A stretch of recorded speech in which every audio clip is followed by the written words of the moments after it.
반갑습니다. 77입니다.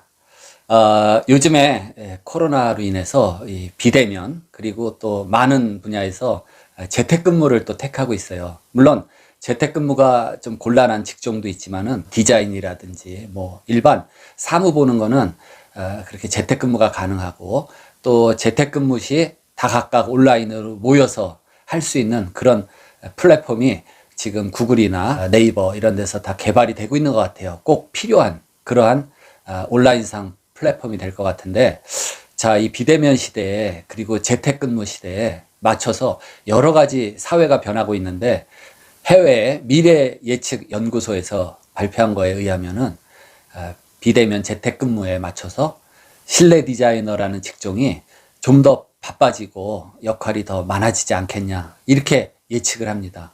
그렇잖아요. 이제 과거하고 달리 집에서는 잠자고 간단하게 뭐 식사하고 뭐 이러면서 출근해서 회사가 업무 보는 데가 아니고, 이제는 집 자체가 자기 그냥 업무를 보는 데예요. 그래서 컴퓨터도 놔야 되고 뭐도 해야 되고 또 필요하면 좀 뭐 커피도 한잔 하면서 쉬어야 되고, 그래서 요 재택근무에 알맞게 실내 디자인을 하는 그 디자이너가 바빠지지 않겠냐, 좀 더 그 전문적인 디자이너가 필요하지 않겠냐, 이렇게 예측을 합니다. 그래서 우리 건축 분야에 자격증이 여러 가지가 있는데요.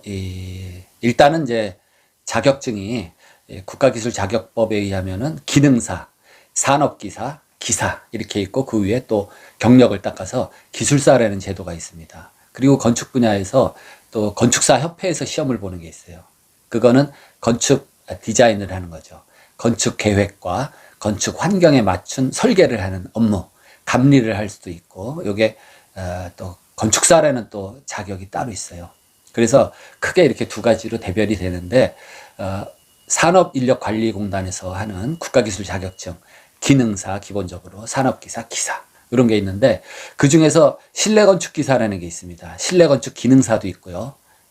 과거에는 명칭이 의장기사라 그랬어요. 의장기사. 근데 조금 뭐 말이 생소하죠. 그래서 몇 년 지나서 실내건축 산업기사, 실내건축 기능사, 실내건축 기사, 이렇게 명칭이 좀 바뀌었습니다. 그러면 이 자격증의 의미가 뭐냐 이겁니다.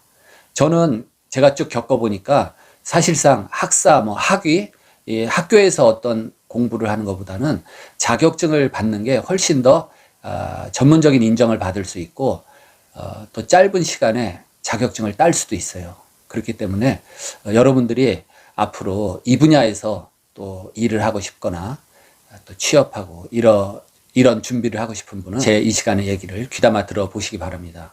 자기 적성에 맞춰서 우리나라 지금 대학 진학하는, 말하자면 고등학교 3학년 학생들이 지금은 조금 통계가 바뀌었을지 모르겠는, 자기 적성에 맞춰서 대학의 학과를 가는 게 아니고 그냥 자기 점수에, 수능 시험 점수에 맞춰서 인서울이라든지 뭐 그런 데부터 이렇게 막 가는 거예요. 학과를 내가 가고 싶은 과를 가는 게 아니라 그냥 점수에 맞춰서 뭐 이름 있는 좋은 대학교 순서대로 이렇게 가는 그런 경향이 있습니다. 그러니까 대학에서 자기 전공이 제대로 되겠어요? 재미도 없고 자기 취미, 적성과 맞지도 않죠. 근데 뒤늦게 이런 건축, 이런 디자인 또는 건축 시공 또는 뭐 건축 설계 이런 쪽으로 굉장히 하고 싶거나 뒤늦게 그런 적성이 이제 발견돼서 하고는 싶은데, 이제 또 나이는 또 들었고, 그렇지만 얼마든지 도전해 볼 수 있습니다. 그러면 간단히 설명드리면은, 예를 들어서 실내건축 기능사급은 그냥 학력이고 뭐고 관계없이 누구나 시험을 볼 수 있다, 이렇게 생각을 하시면 됩니다. 누구나 시험을 볼 수 있습니다. 기능사, 산업인력공단에서 하죠. 그리고 참고적으로 뭐 기능사도 종류가 많은데, 실내건축 기능사는 지금 보시다시피 그 시험 보는 과목하고 또 평균 60점 만점 하면 되는 거죠. 넘어가면 돼요. 그 이제 다 기능사는 섞여서 60문제가 한번 나와요. 과목별로 시험을 따로따로 뭐 3교시, 4교시 보는 게 아니고, 그 다음에 이제 실내건축 산업기사라는 게 있어요. 과목이 뭐 거의 대동소이하죠. 그리고 이제 실내건축 기사, 과목은 산업기사나 실내건축기사나 뭐 거의 같아요. 그런데 난이도가 조금 차이가 납니다. 뭐 많은 차이는 안 나요. 많은 차이는 안 나고, 그러면 과연 이 자격증 제도가 도대체 뭐냐? 이거는 관리 측면에서 만들어 놓은 거죠. 그렇죠? 관리하는 측에서 사람의 뭐 능력과 실력을 평가하지 못하니까 자격증이 있냐 없냐에 따라서 그 최소한의 그 사람의 능력을 검증한다. 이렇게 보시면 돼요. 그러니까 어쩔 수 없이 본인이 그냥 간단하게 인정을 받으려면 자격증을 하나 따면 되죠. 나는 건축기사다. 나는 실내건축기사다. 뭐 이렇게 하면은 바로 인정이 되고, 또 국가기술 자격은 우대하는 그 법에 의해서 취업할 때 가산점도 주고, 또 자격증을 갖고 있는 사람이 취업해 있으면 그 국가기술 자격증 수당도 나와요. 일부 대학에서도 그렇고 이 자격증에 대한 중요성을 별로 강조하지 않는 것 같아요. 네, 그렇습니다. 그런데 저는 권하고 싶어요. 지금 이제 학생이라든지 또는 뭐 졸업을 했어도 괜찮아요. 그래서 관심 있는 분들은 자격증을 좀 더 이렇게 뭐라 그럴까 쉽게 효율 있게, 효율이라는 게 뭐예요? 노력은 조금 들이고 목표를 이루면 되잖아요. 자격증을 따면 됩니다. 그런 전체적인 굉장히 중요한 요령을 제가 말씀드리려고 그래요. 그러면 아까 기능사급은 학력과 경력과 무관하게 그냥 딴다 이겁니다. 그리고 전에는 이제 학력 같은 걸로 이렇게 자격증, 응시 자격을 뒀는데 그런 게 많이 완화됐어요. 그렇기 때문에 실무 경력이 예를 들어서 뭐 이쪽 실내건축기사 요 분야, 그러니까 동일 분야라는 게 생각보다 굉장히 넓어요. 표에도 나오지만은 그 분야가 꽤 넓습니다. 그래서 자기가 과거에 이런 동일 직무 분야라 그러는데 거기서 2년을 일을 했다. 그리고 뭐 예를 들어서 전문대학을 졸업했다. 그러면 바로 기사급을 응시를 할 수가 있고, 그냥 뭐 나는 고등학교 졸업인데 그 동일 직무 분야에서 2년 동안 일했다. 그러면 이제 산업기사를 먼저 볼 수가 있고, 또 산업기사 따고 관련 그런 분야에서 또 한 2년 정도 경력을 쌓고, 그러면 또 기사를 바로 볼 수 있고, 기사를 취득한 다음에 또 그 같은 분야에서 또 몇 년 동안 일을 하면은 기술사 응시할 수 있는 그런 자격이 생기게 됩니다. 응시 자격이 생기는 거죠. 그러면 어떻게 하면은 조금 이제 자격을 쉽게 딸 수 있을런지 제가 좀 말씀을 드리겠습니다. 너무 또 생소하잖아요. 내가 이 분야 전공을 안 했어요. 나는 건축 관련 학과도 아니다. 토목 관련 학과도 아니다. 그래도 괜찮습니다. 실제로 대학에서 이 자기 전공 분야를 배우는 그 양이 그렇게 많지는 않다고 생각을 해요. 어떻게 보면 많지 않아요. 전문적으로 요 기술적인 공학적인 부분만 하려면은 그 양이 그렇게 많지를 않습니다. 대학에서는 뭐 교양 과목도 하고 뭐 이것저것 다 하다 보니까 이렇게 기간이 많이 걸리고 시간이 걸리는데, 전문적으로 예를 들어서 자격증을 따기 위한 공부를 한다 그러면은 그렇게 시간이 많이 안 걸려요. 자, 그러면 우리가 전공도 안 했는데 어떻게 뭐 자격증을 따겠냐, 막연하다 이겁니다. 첫 번째는 그 전문 분야에 그 전문 용어라는 게 있습니다. 사실은 그 별게 아니에요. 별게 아닌데 건축에서 많이 쓰이는 그런 용어가 있습니다. 뭐 의학에서는 뭐 의사 선생님들은 의학 용어가 따로 있겠죠. 법률 용어가 따로 있고, 그렇기 때문에 그 전문적으로 많이 쓰는 그 낱말 용어에 대한 이해를 조금 해야 돼요. 그러니까 기본적인 예를 들어서 뭐 건폐율, 용적률, 그 다음에 뭐 바닥 면적, 연면적, 그런 많이 쓰이는 그런 용어가 나오는데, 일단 그런 용어들을 좀 하나씩 정리하면서 익숙해져야 돼요. 특히 건축기사 중에서는 건축법에 관한 그런 과목이 따로 있는데, 그 건축법에 보면은 어느 법도 그렇듯이 맨 앞쪽에 용어 정리라는 게 나옵니다. 용어의 정의가 나와요. 그러면 각각의 법에서 쓰는 용어에 대한 딱 범위, 그런 의미를 딱 정해주죠. 건축물. 그러면 건축물이라고 법전에 나올 때 건축물이라는 게 뭐냐 명확해야 되잖아요. 예. 이거는 건축물인지, 이건 건축물처럼 생겼는데 건축물이 아닐 경우도 있고, 그러면 건축법 적용을 못 하는 거죠. 예를 들어서 한강변에 그 전에 뭐 세모 유람선 말썽이 그렇게 있어요. 강변에 3층짜리인데 레스토랑을 이렇게 만들어 놨다 이거예요. 물에 띄워져 있어요. 떠내려갈까봐 이만한 밧줄로 묶어놨어요. 그거는 건축물이 아닙니다. 그 안에 엘리베이터도 있고 레스토랑이 돼 있고 뭐 똑같죠. 그래도 건축물이 아닌 경우가 있어요. 그러면 건축법 적용을 못하는 겁니다. 그렇듯이 일단 우리가 이 각종 우리가 쓰는 전문적인 용어에 대한 거를 조금 익숙해야 돼요. 근데 그거를 달달달달달달 뭐 외운다고 해서 금방 머릿속에 들어오지가 않아요. 그저 시간을 좀 두고 반복적으로 보는 겁니다. 그리고 가장 중요한 거는 그 의미와 내용을 좀 이해를 하면 돼요. 아, 건폐율이라는 거는 이래서 그 제한을 하는구나. 그 다음에 용적률이라는 거는 이렇게 위로 올라가면서 용적률이 커지는구나. 뭐 이런 거를 왜 그런지 그거를 조금 이해만 하면은 내게 되는 거예요. 근데 외우는 거는 금방 까먹어요. 그냥 이해를 못하고 외운다는 거는 저는 그건 절대로 좋은 방법이라고 생각을 안 합니다. 그래서 첫째는 그 전문적인 용어라는 게 있어요. 별건 아니지만 그런 것들을 조금 익숙하게 이제 이해를 해야 됩니다.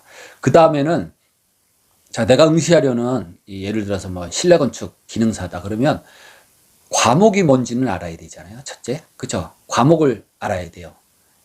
뭐 실내 디자인론, 색채학, 뭐 인간공학, 건축 재료 뭐 이런 과목이 있어요. 기사, 산업기사, 기능사 조금 과목이 다른데 그런 거를 좀 알아야 돼요. 그렇잖아요. 과목을 이제 알았어요. 뭐 4가지 과목이 있다. 그러면 그 각 과목에 목차가 있을 거 아니에요. 목차.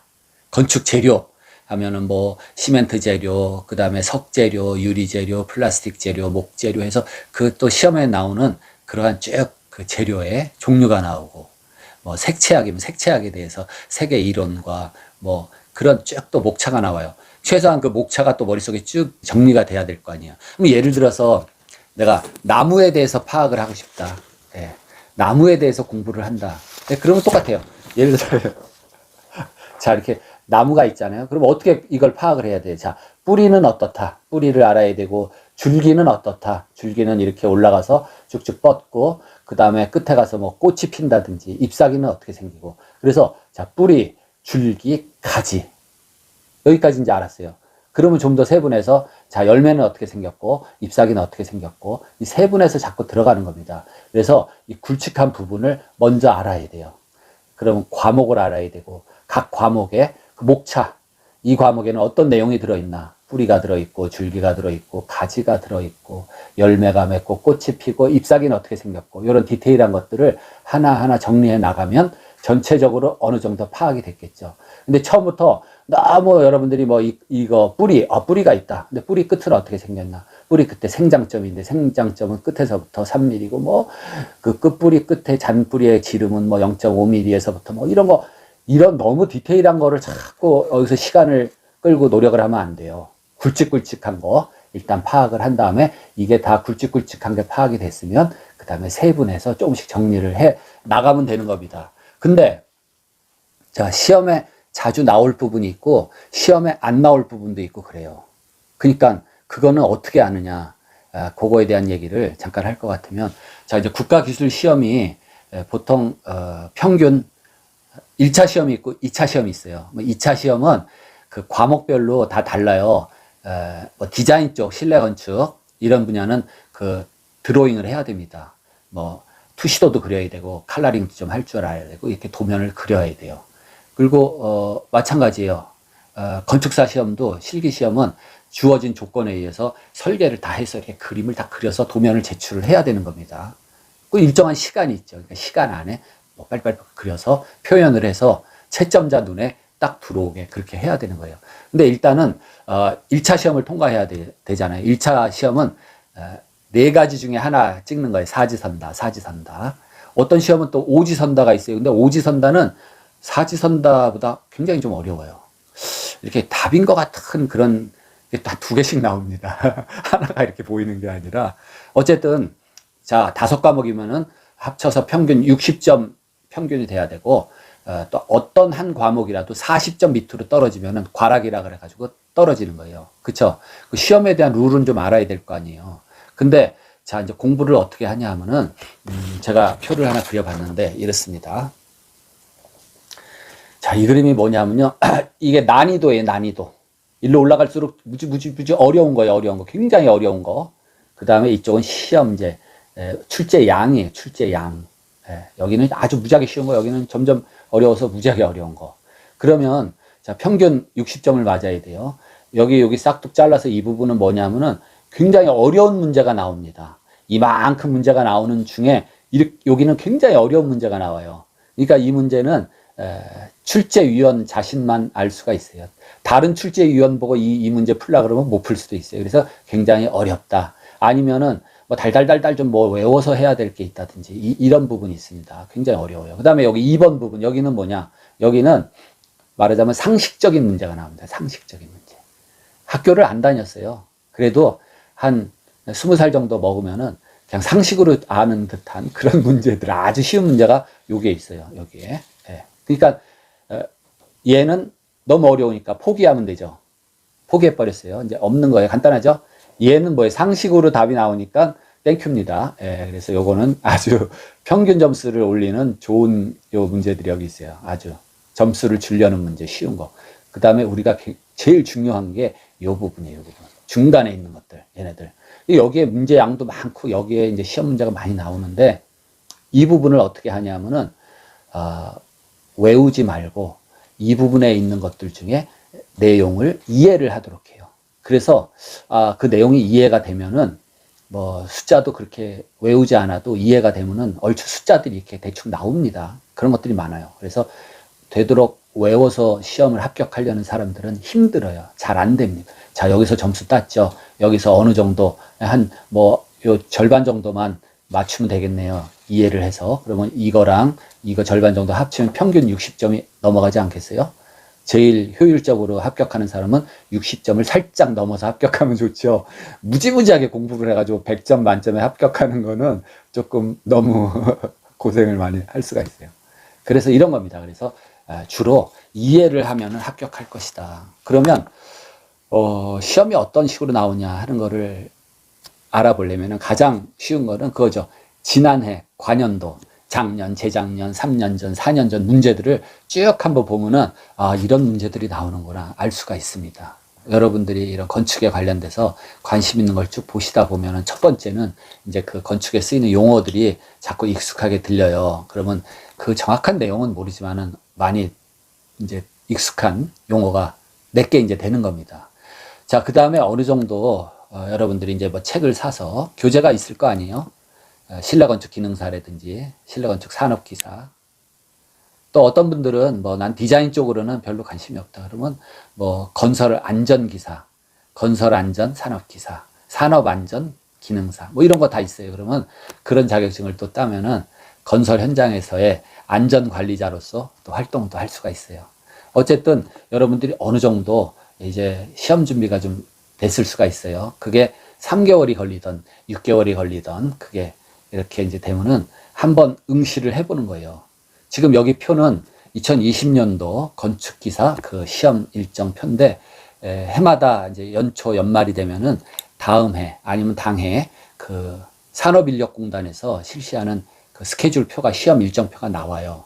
그거 보고 나는 요번에 몇 월 달에 보는 시험을 봐야 되겠다. 이렇게 계획을 잡을 수가 있죠. 근데 내가 준비가 좀 덜 됐고 자신이 없어요. 그렇더라도 시간이 좀 할애되고 응시료가 좀 낭비가 된다 하더라도 직접 응시를 한번 해보는 게 굉장히 좋습니다. 비록 떨어질 망정 그래도 최선을 다해서 시험을 한번 보세요. 그러면 처음 보는 것보다는 한번 시험을 본 사람은 두 번째는 더 시험을 잘 볼 수가 있습니다. 그건 제 경험이에요. 준비가 좀 덜 됐더라도 실제 시험에 가서 응시를 하는 거예요.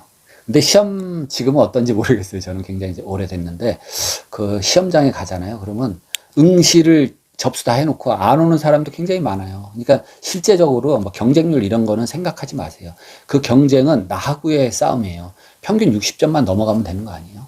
네. 그래서 이제 1차 시험은 그렇게 사지선다 해서 합격을 비교적 쉽게 할 수가 있습니다. 근데 이제 2차는 어느 정도 좀 이렇게 디자인 쪽은 이렇게 숙련된 그런 기능적인 그런 걸 요구를 해요.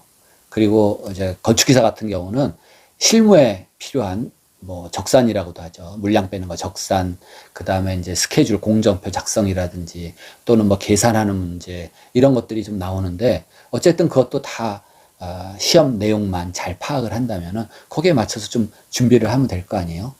네. 그래서 여러분들도 자격증을 따면은 또 새로운 그러한 세상, 새로운 또 생활 패턴이 바뀔 수가 있어요.